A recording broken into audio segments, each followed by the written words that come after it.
Hello and welcome to episode 2 of Corrective Measures. I hope everybody is well today, and I really hope everyone is enjoying our podcasting journey so far. Today, the subject is football, and when I talk about football, I mean the inspirational stories that are coming through from non-league football. Today, we are joined by Sean Moore, who is Binfield FC's captain. If you don't know who Binfield are, they're a smaller club, a non-league club, who are based in Berkshire with a village population of only around 8,000 people. And on the 22nd of this month, they are going to be walking out for their final clash in the FA Vase on one of the greatest stages there is, which is Wembley. This really is any football fan's dream. So without further ado, I'm going to pass you over to our special guest, which is Sean Moore. How are you today, Sean? How are you feeling? I'm good. I'm doing well. Thank you. How are you? I'm really well, thank you. I just want to say, I know we've been chatting a little bit before the podcast started. I hadn't had a chance to say it yet, but congratulations on the huge semi-final win. You're now on the way to Wembley. How does it feel? You say that again. How does it feel? How does it feel? Does it feel? It must feel completely out of this world. I don't think it's really hit home yet. I mean, my phone has been going crazy ever since the last penalty went in. So it's hard. It's very hard it's hard to put into words how I feel. I think my son's more buzzing than I am, to be honest. He's been running around the house shouting, "Wembley, we're going to Wembley! Come on, you moles!" He's loving it. So I'm over the moon, mate. I think as well. I think what you just said kind of puts it into perspective about how important those dying seconds of the semi-final. We'll get obviously into the game a little bit more of the semis and the penalty shootout, how much it doesn't just mean to yourself, but everybody around you. The fact that your children are shouting about it. This is literally a once in a lifetime opportunity for not only you, but your family, your friends, and everybody associated with the club, isn't it? Yeah, and to be fair, everyone associated with the club deserves what we've got. We've got tons of volunteers that go the extra mile to make sure that we're able to perform on a Saturday for them. So it's fantastic. And you said about family. I came back to the dressing room, checked my phone, and I had a video of Parker and Jess watching the shootout, and it produced me to tears. So very emotional, and I'm over the moon, as I say. I personally, as I'm a massive football fan. I've followed football since the day I was born. My family are football. I've been a Norwich season ticket holder. And I kid you not, I was on a call with Prezi, and Prezi can back me up here. I have never been more into a game in the last season than I have when I watched the semi-finals. Norwich have just won the championship. We've just been back promoted to the Premier League. But there hasn't been a game where I've been so engrossed in it than what the semi-finals had. So I can imagine that I was feeling that behind the screen. I could honestly I could not put into words what you guys were feeling on the pitch. Well, to be fair, there's not one point in any game during the last 2 seasons for Binfield that we've ever thought we're going to lose a game. Yeah. The boys' mentality, their desire, and their dedication to work hard to win games is ridiculous. So credit to the boys. We never feel that we're going to lose a game going into it, even being 1-0 down. I mean, we've proved that throughout this competition. I think New Haven, we were 1-0 down, came back to 2-1. I think we went to 2-2, ended up going to penalties. But Fakenham, similar. We went 1-0 down. Deal, we went 1-0 down. But yeah, we proved week in, week out that we can come from behind and win games. It's all about the mentality, and the boys never give up. So it's good. Go on, sorry. Sean, that's right. I was looking at the results prior to this just to sort of remind myself, because obviously, as you know, I do sort of follow your results most weekends. Binfield fan. As a Binfield fan myself, having been to many a game over the last few years. 4 of your 6 games on the road to Wembley have been won in a penalty shootout. Does that go to show the strength mentally that the boys have got You know, they clearly never give up. They never let the occasion get the better of them. You've won 4 penalty shootouts in one season. That's nuts. Yeah, and to be fair, I'll give all the credit to Chris Grace, our goalkeeper. He's going into a penalty shootout. The first thing we say is don't worry, we've got Chris Grace. If you put him, we call him the Green Monster. He's like the Hulk in between the sticks. He's massive. So I wouldn't want to take a penalty against him. And yeah, credit to him. He's dug us out a few times, to be fair. But yeah, the boys, they thrive under pressure. Let's put it that way. Yeah, amazing. Look, we for anyone that doesn't know, me and Sean are good mates. Anyway, I was at I'm guessing it's probably the last FA Vase game you would have had with fans in attendance. The Deal Town game that you lost last season. I think was that the last 16. Yeah, it was 16, and I think that was the furthest at the time that Binfield had gotten in that competition. Yeah. You lost that on penalties. It was an unbelievable game of football. I think it finished 2-2 or 3-3. And I think the penalty 2-2 full time, wasn't it? 2-2 full time, 3-3 extra time. And then I think there was 10-9 on penalties it finished. Yeah. 10-9 on penalties it finished. And that was one hell of a game. That was the last game that I went to of yours. I remember seeing you after the game and genuinely feeling heartbroken for you and the boys, because I saw how much it meant to you, how much how emotional you all were after the game, having lost such a massive game for the club. Has that given you guys the hunger to try and go one step further this season, do you think?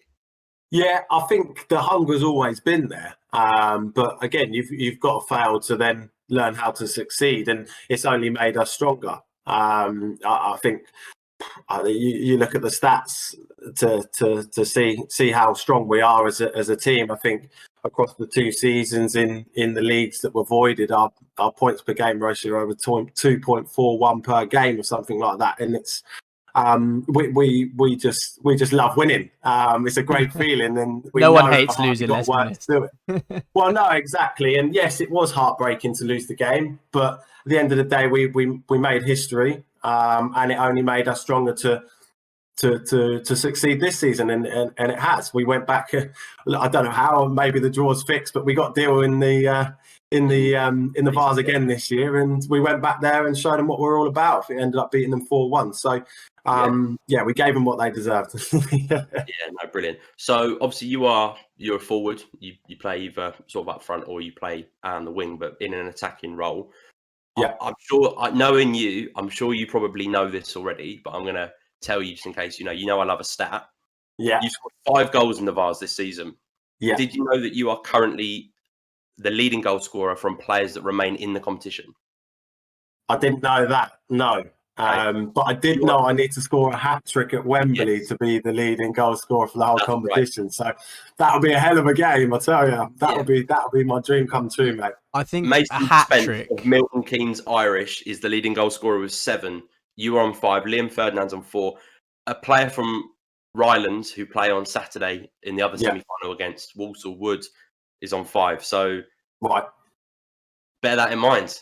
The golden boot is there for you to take. But could you imagine to win it with a hat trick at Wembley? Like, you're going to Wembley as it is, but then to finish the season and finish the game on a hat trick, that'd kind of be a bit nuts, wouldn't it?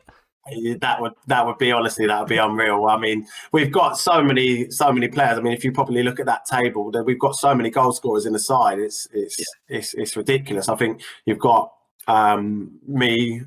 You've got Ferdy, you've got Helmore, you've got Ollie in there, and you've got the likes of Josh Howe who will score goals. So we're never shy of a goal, and I think that's just the team that we are. You've even got centre backs that will be up there in the goal scoring ranks. So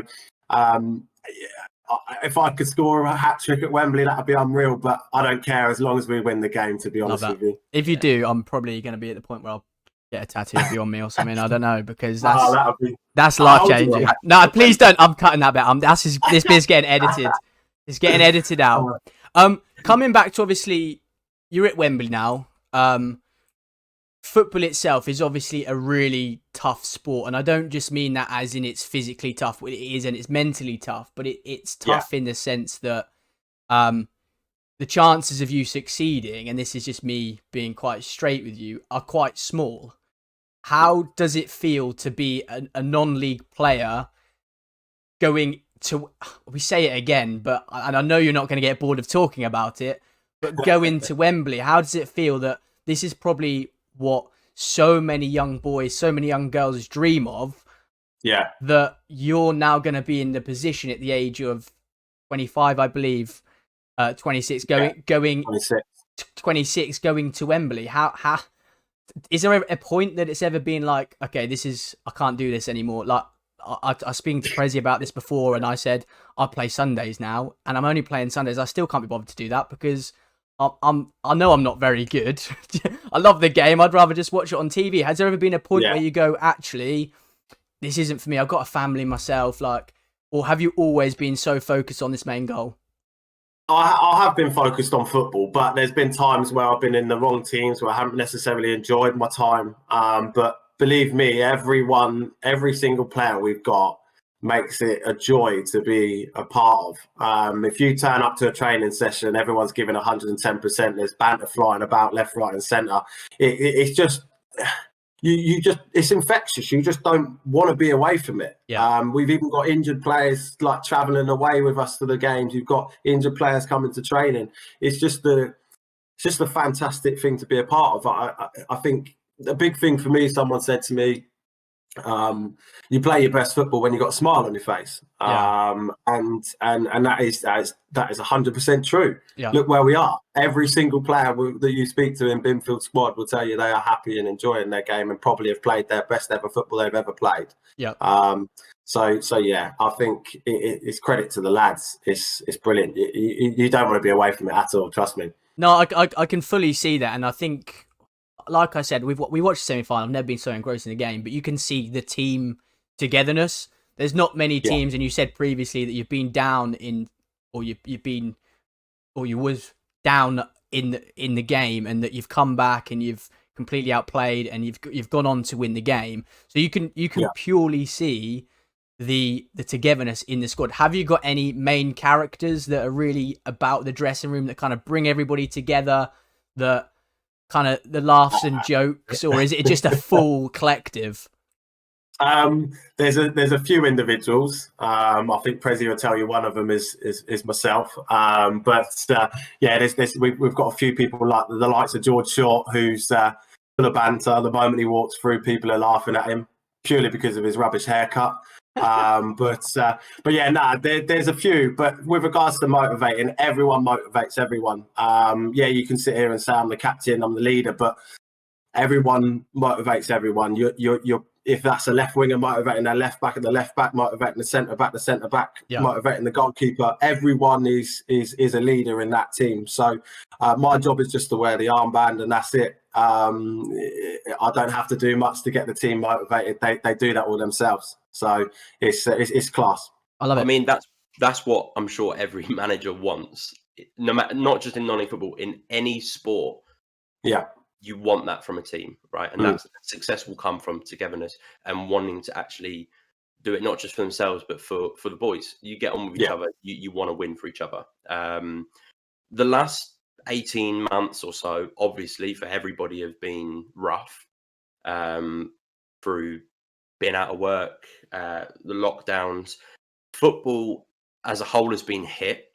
We know that the lower down the pyramid you go, the harder it's been hit. You know, we've seen teams in the National League. Dover, for example, have gone out of business. They've publicly said, we cannot continue because we can't afford to continue. And I don't know what happens for them next season, but they haven't played this season, automatically relegated. That's sad to see, though, because you think about it, these clubs are massive for the community as well. It's not just football. You give the whole for us Binfield, you give the whole village that ambition and desire and faith to know what you can achieve. So it would be heartbreaking. It is heartbreaking seeing clubs. So obviously, like I say, the further down the pyramid you go, the harder it's going to be, right? So for a club like Binfield, who are 9th tier of English football, so we're talking 4 tiers below where Dover are. How tough has it been for the club and for the players during those restrictions, not knowing when your next match is going to be, not knowing when your next training session is going to be, even at the back end of last year, coming back to playing football to then having it taken away from you again. How has that been, having to live through that?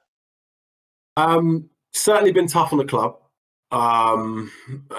Since we come back, as you said, we've had no fans. Well, we haven't even had home games, so we've had no fans. We've had to fork out money for travel expenses and get the coaches sorted out, things like that.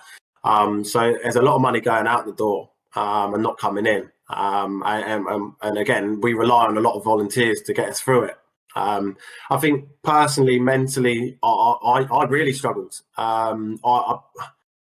Football is a massive release for me, and yes, it's nice to have a break. But the moment I stop playing, I want to know when's my next game, when can I play again. And for me, mentally, I did struggle a little bit, and I wanted to be back out there as quickly as I could. I'm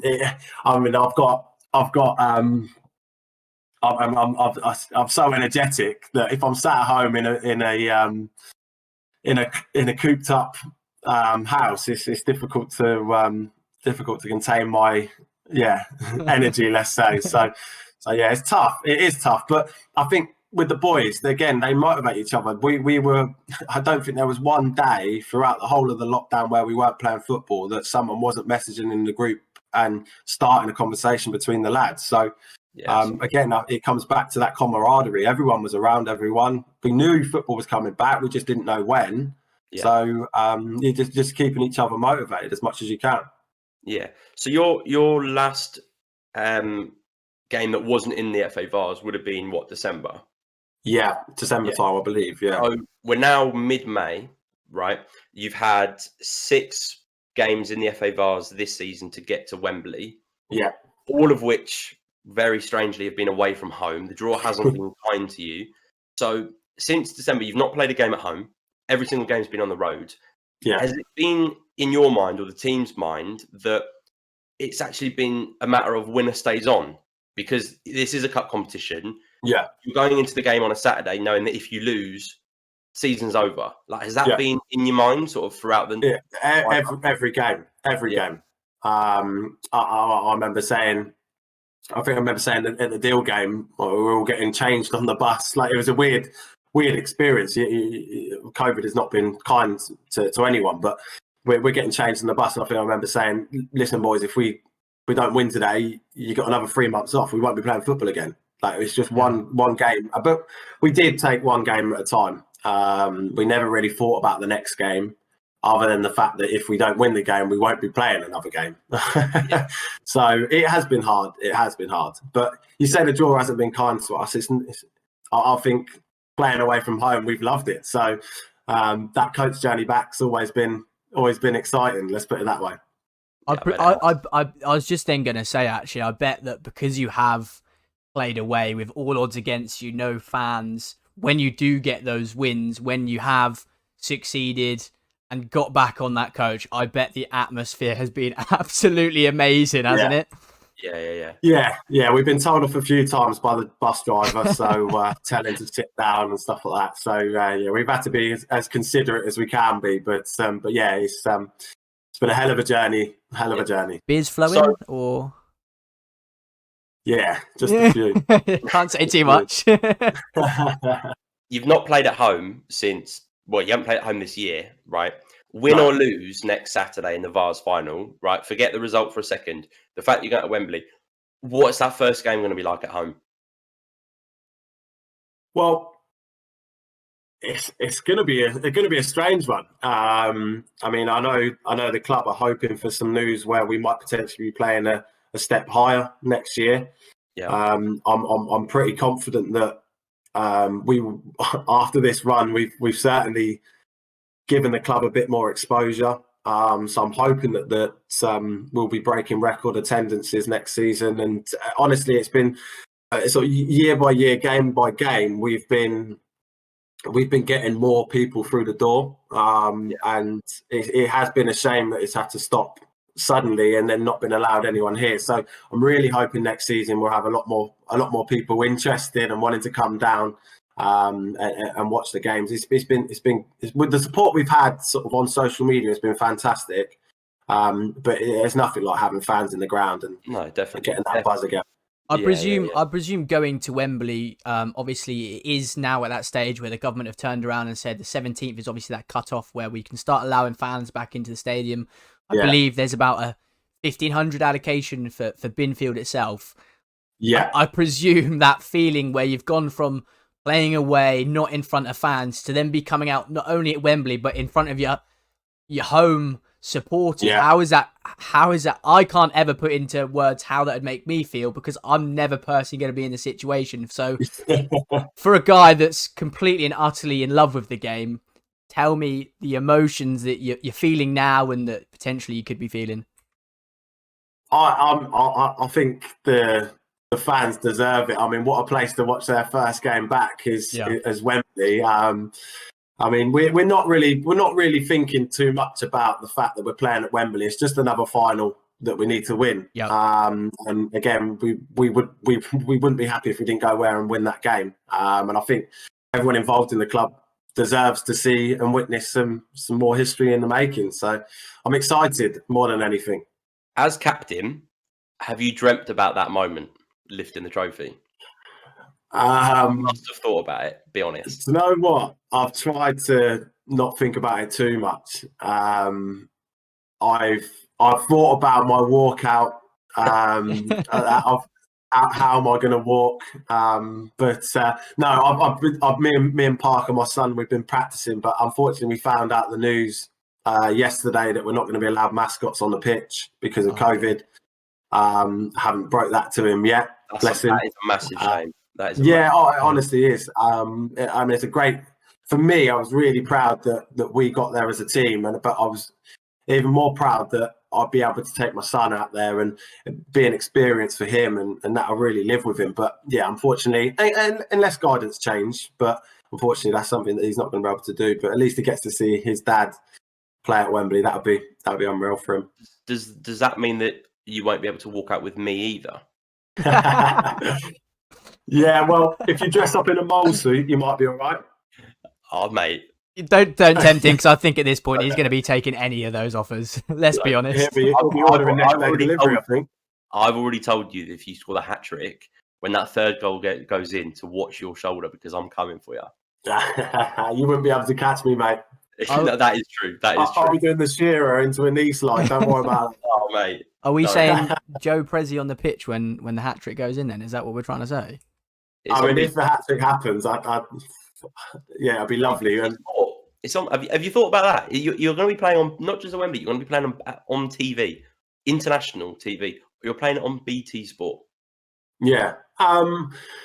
Again, I don't really want to think about it too much because I think if you start thinking about someone's watching here or they might be watching there, it takes you off your game. And I think that's another thing why we're so focused as a group of players, and the management team they installed in us that we are winners. That is what we are, and I think any other distraction or any other attention is distraction. Concentrate on the game, concentrate on the job on hand, and you'll get the job done. So yeah, I try not to think about it. Obviously, it's something in the back of your mind, but yeah, I'm concentrating on the game. I'm not too fussed who's there, as long as my family's there, of course. But I just want to make sure we win that game. Taking the question away from football, because I know we've been bombarding you now for the last half an hour about Wembley and adding this more pressure to you. So apologies if we have. We don't obviously want to do that. That's fine. Don't worry. I'm sure you're used to it after the last kind of few days of speaking to people on the phone, etc., and social media and all those kind of things.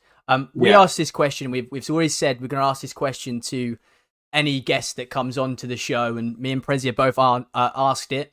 If you could sing any karaoke song right now, what would it be? 50 Cent, Candy Shop. Oh, what a banger.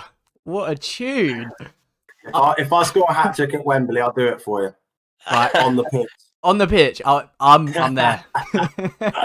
That is actually such a tune. I hadn't heard that in so long. I definitely wouldn't have guessed that one, to be fair. No. Or it would be Dancing in the Moonlight, because that's our winner's anthem. So that, honestly, coming back to the changing room, the first thing people say is get that song on. And we have Dancing on the Moonlight playing and we're all blasting it out. And then as soon as that's finished, I think we play another one, Bites the Dust. So it's, we've got our own little ritual, and we know that if we win, we get to hear that song again. So that's been another thing that's motivated us, is having that winner's song playing in the changing room as well. And that feeling, I don't know whether you've seen the videos, but the boys in the changing room just singing it, like pouring your heart out to the song, is quality. It is quality. It's such a good tune as well, Dance in the Moonlight, isn't it? It is literally one of those, I don't know what it is. If I hear that in a pub, that's like, I'm out for the night now. Do you know what I mean? It's got that kind of feel to it, hasn't it? It's yeah.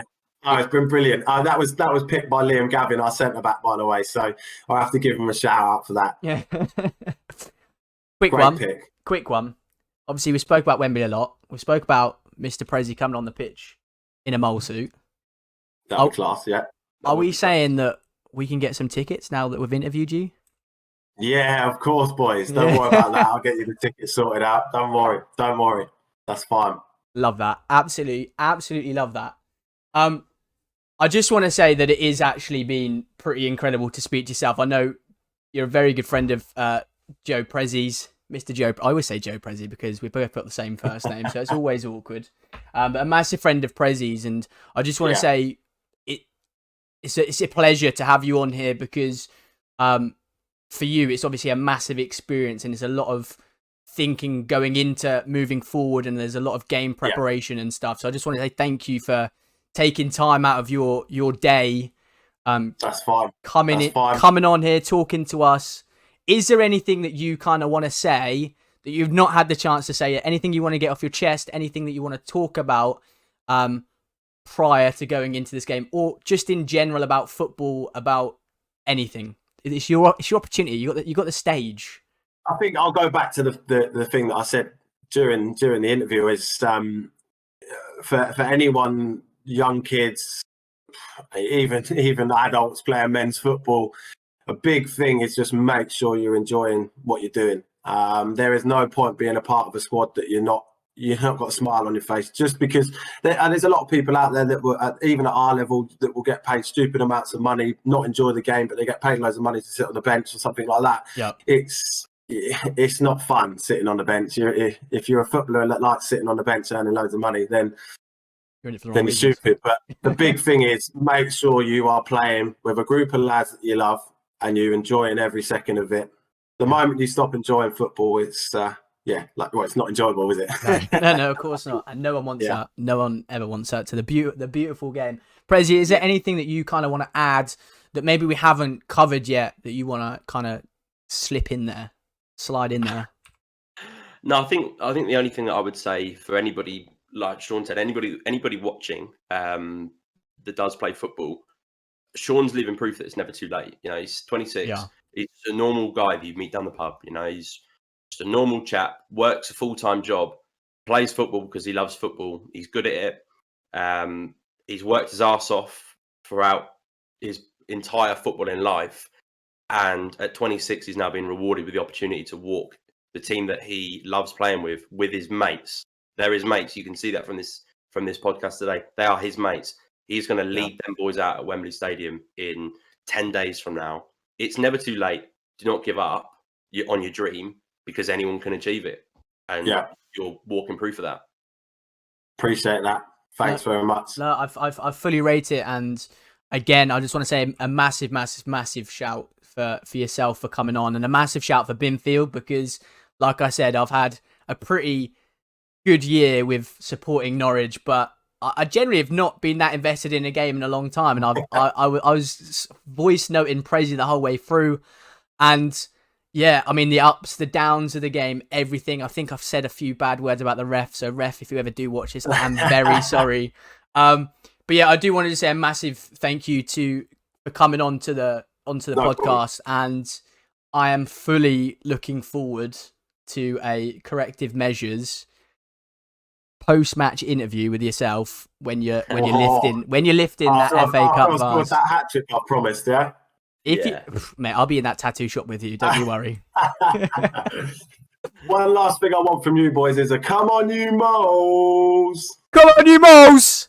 Yes, love it, boy. Remember to like, subscribe, hit the notification bell, and also tell your friends about this latest episode. One last shout out to Sean Moore for coming on and taking time out of his day to spend with us, talking about his journey in football and his journey going towards Wembley on the 22nd. A massive shout out to Binfield, and we wish you the very best in the FA Vase final. And before we go, I want to say a special mention and a special welcome to Harry, who has come on board with the Corrective Measures team as head of creative media. Once again, this podcast was sponsored by That Subculture Fashion. If you do have a passion for those designer clothing brands such as CP Company and Stone Island, these are the guys to go to, and all their links will be in the description below. It's been an absolute blast, and if you're lucky, you might just see us on the 22nd at Wembley. Thank you.